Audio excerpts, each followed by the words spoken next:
सभी का हमारे YouTube चैनल आदमी पैगाम पर। मैं आपकी मेज़बान बख्तियार खानम एक बार फिर से आपके खिदमत में एक नई और अहम वीडियो के साथ हाजिर हो गई हूँ। और आज का हमारा जो मौजू है वो बहुत ही अहम है, जिस पर हम बात करेंगे। और हमारे साथ बातचीत करने के लिए मौजूद हैं सीनियर सहाफ़ी और विदेश मामले के जानकार जनाब आरिफ हसन साहब। आरिफ साहब, इस प्रोग्राम में आपका खैर मक़दम। बहुत शुक्रिया।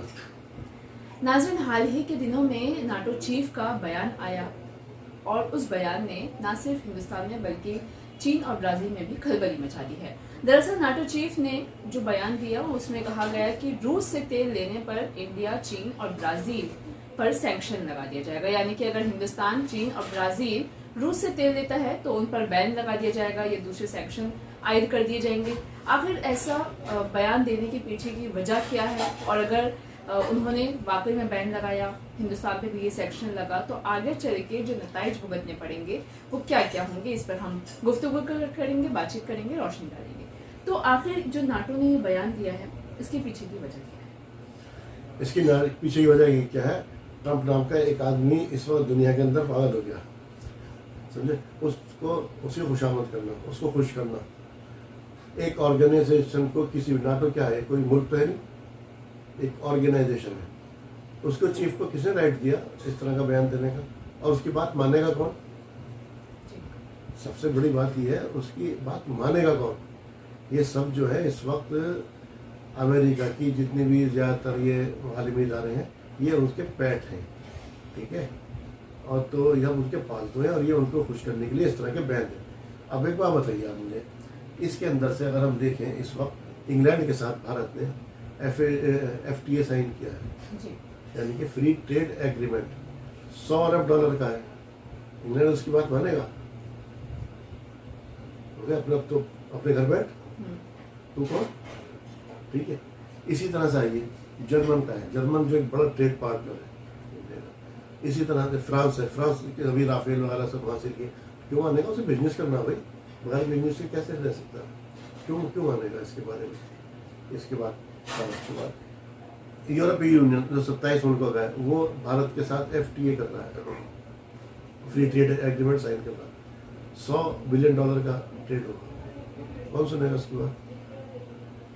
ये तो सब हाँ। ये जो अमेरिका, जैसे कि आपने कहा कि अमेरिका को खुश करने के लिए, अमेरिकी प्रेसिडेंट डोनाल्ड ट्रंप को खुश करने के लिए ये सब किया जा रहा है, तो क्या हम ये कह सकते हैं कि जितने भी मुल्क हैं वो अमेरिका की कठपुतली हैं? अमेरिका उनको अपनी उंगली पर इशारा की बात तो दूसरी होगी। अभी तो ये जो इसने बात की है ना नाटो चीफ ने, कहीं नाटो में ना टूट पैदा हो जाए, जो 32 मुल्कों का ये एक ऑर्गेनाइजेशन है, जो तंजीम है, नाटो में ना टूट पड़ जाए जी इसके अंदर। क्योंकि जाहिर बात है, बिजनेस कैसे बंद कर देगा कोई आदमी? अपना बिजनेस करेगा तो खाएगा क्या किसी मुल्क? और आजकल दुनिया के अंदर कोई किसी का बिजनेस को नहीं बंद कर सकता। फिर आप सैंक्शन कैसे लगा दोगे?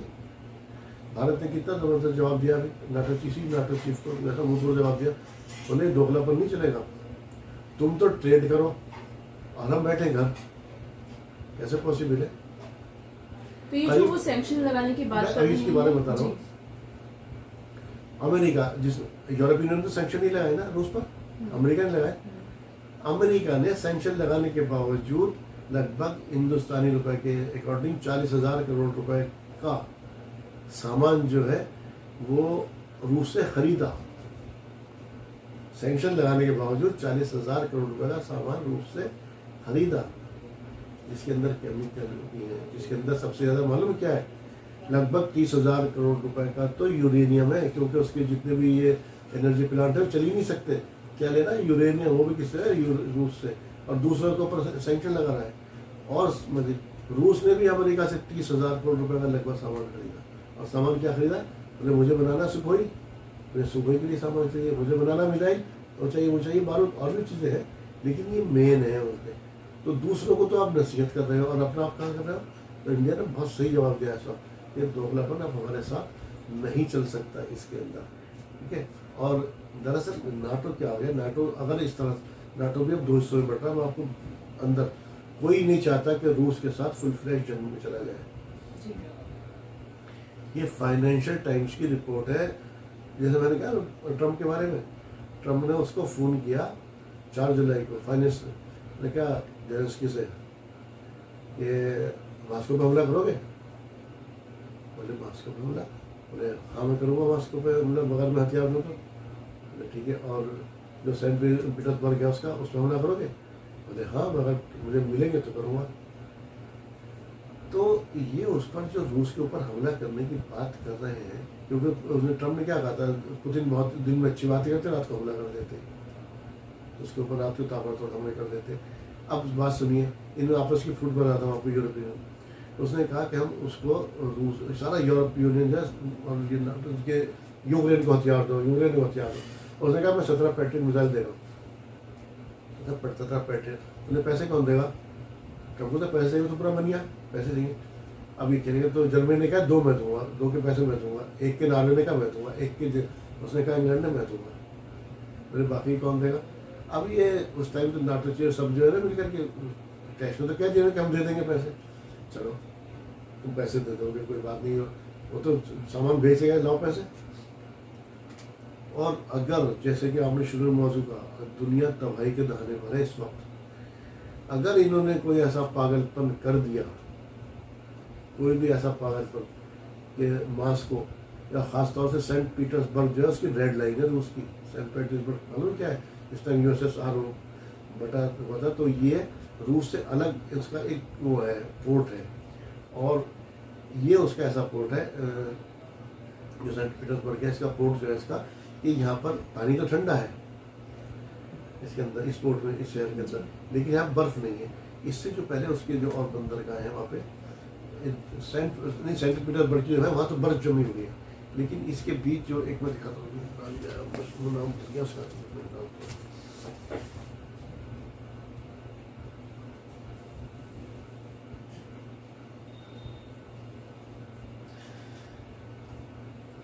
ये है कैलिनगार्ड रवायाना। हाँ यहीं से थोड़ा सा यहाँ पे एडिट कर लिया, जो है उसने कहा ना रूस के दो शहर हैं ये, मॉस्को और सेंट पीटर्सबर्ग। सेंट पीटर्सबर्ग वो भी उसका एक पोर्ट है, बंदरगाह है।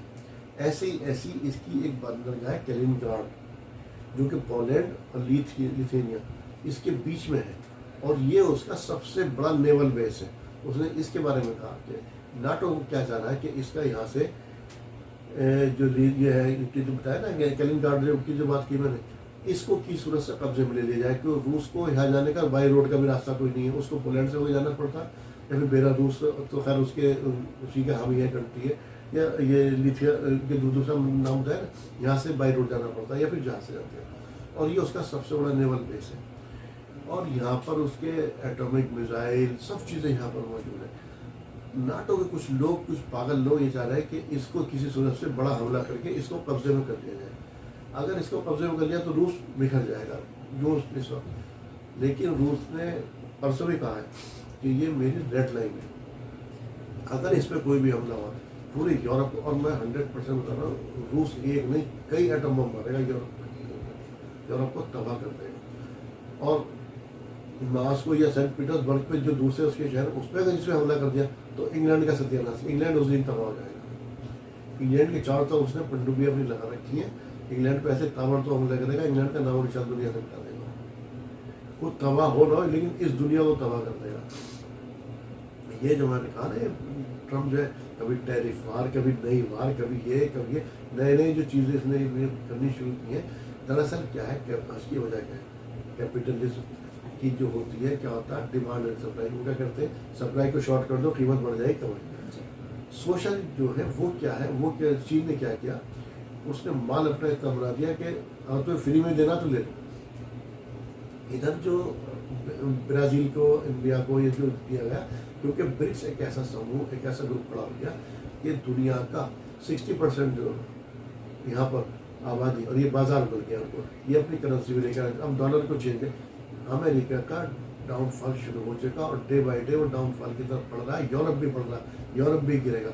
यूरोप की हालत ये है कि सैंक्शन लगा हुआ $44 बिलियन की गैस और तमाम चीज़ें खरीदी रूस से, और दूसरों को कह रहा है सैंक्शन लगाने की। इंडिया ने बहुत सही इसको करा जवाब दिया। हकीकत बात यह कि दुनिया को ये आदमी, अमेरिका तबाह हो ना हो, लेकिन दुनिया को जरूर तबाह कर देगा ये आदमी। अच्छा, इनका चक्कर, इनकी कौन सी दुश्मनी निकालना है उससे? एक तो एक दफ़ा तो उसको तबाह कर चुके हैं यूएसएसआर को। अब क्या करें, जैसे मैंने बताया था कभी कि गल्फ के अंदर ईरान के जरिए, हूती के जरिए वो दंड पहुंचाया इन्होंने, वो दंड इनको पहुंचा रहे हैं कि इनसे वो नाकाबिल तलाफी नुकसान हो रहा, और अरब मुल्कों के अंदर से वो इसराइल का वो खौफ जो था वो भी ख़त्म हो रहा। तो ये पूरी दुनिया इस तरह से एक तबाही के धारे पर आकर के खड़ी हो गई। जी, तो अभी जो अगला सवाल उठता है वो ये कि क्या क्योंकि नाटो एक ऑर्गेनाइजेशन है, तो क्या ऑर्गेनाइजेशन को ये हक हासिल है कि वो किसी भी मुल्क पर बैन लगा सकता है? और ऑर्गेनाइजेशन को ये हक हासिल नहीं है। तो वो फिर कैसे और क्यों? से मैंने कहा ना, ट्रम्प को खुश करने के लिए, बॉस को खुश करने के लिए। अभी IAEA ने क्या किया कि ईरान के खिलाफ वो रिपोर्ट दे दी सब, ईरान बहुत जल्दी बहुत ज़्यादा एनरिचमेंट कर रहा है, ये कर रहा है।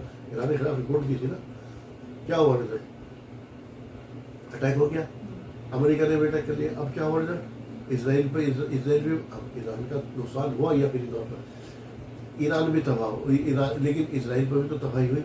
और अभी तो एक राज और भी खुला बाकी है कि ईरान के अंदर जो लोग मारे गए उसमें मुसाद के कितने लोग थे, कि ईरान के लोग ही मारे गए या मुसाद की जो वहाँ पे जो इन्होंने खुफिया एजेंसियाँ अपनी वहाँ पे प्लांट कर रखी थी, वो कितने लोग मारे गए। तो जब कभी राज खुलेगा उस टाइम देंगे इनको कितना बड़ा डेट पहुँचा। तो रूस और चाइना कभी इनको उधर ईरान को कभी हाथ नहीं देंगे, लेकिन टेक्नोलॉजी जैसे मैंने कभी कहा था तब देंगे जब ईरान पर पूरा कंट्रोल हो जाएगा। हूती को परेशान कर रखा हूती ने। तो अब रूस जो है वो तब के खड़ा हुआ, वो ब्रिक्स के अंदर है, चाइना उसके सपोर्ट में है। अब इंडिया भी अब आहिस्ता आहिस्ता इस ग्रुप के अंदर, जो वेस्ट के पास बहुत ज़्यादा चला गया था, अब रोजाना आज इतना ट्रैफिक इतना लगा दिया, अब इनके भी दिमाग ठिकाना आ रहा है। और इनको कोई अभी तक किसी ने चैलेंज नहीं किया था। जब इंडिया ने चैलेंज किया ना, अब देखा ना कल अभी फॉरेन अमेरिका ने उसे TRF को दहशतगर्द तंजीम डिक्लेयर कर दिया। तो ये ज़रा से इनको इनके साथ सख्ती बरतो तो ये फ़ौरन घुटन खा जाते हैं। लेकिन हाँ, इसके ये इस टाइम जो अपना आपको दुनिया खलीफा समझ बैठा है, अब अमेरिका की वो पोजीशन नहीं है। दुनिया यूनिपोलर नहीं है, दुनिया बाइपोलर नहीं मल्टीपोलर हो गई है। इनका कोई भी एक ऐसा कदम दुनिया को तबाही के दायरे पर खड़ा कर देगा और दुनिया तबाह हो जाएगी यकीनी तौर पर। जी, तो नाज़रीन, जैसे कि हम देख रहे हैं कि ना सिर्फ जंगों का सिलसिला इस दुनिया भर में जारी है, एक तरफ जहां गजा में जंगी माहौल देखने को मिल रहा है, शाम में इसराइल के ताबड़तोड़ हमले जारी हैं। हालांकि कुछ खबरें आती हैं कि सीज फायर डील होने वाली है, जंगबंदी का मुआहदा तय पाने वाला है, लेकिन ऐसा कुछ अमल में आता नहीं है। और अमल में आता भी है तो 1-2 दिन के बाद फिर से वापस वही सब चालू हो जाता है। तो एक तरफ तो ये जंगी मैदान जो बना हुआ है दुनिया, खास तौर पर मिडिल ईस्ट का खित्ता, और दूसरी तरफ जो बचे कुछ ममालिक हैं वो आपस में ही कभी टैरिफ के नाम पर, कभी ट्रेड के नाम पर, या अलग अलग नाम पर जो एक दूसरे की टांग खींचने पे लगे हुए हैं, एक दूसरे को नीचा दिखाने के लिए और एक दूसरे को गिराने के लिए लगे हुए हैं। ये सिलसिला यकीनन दुनिया को तबाही की दहाने पर लेकर जा रहा है।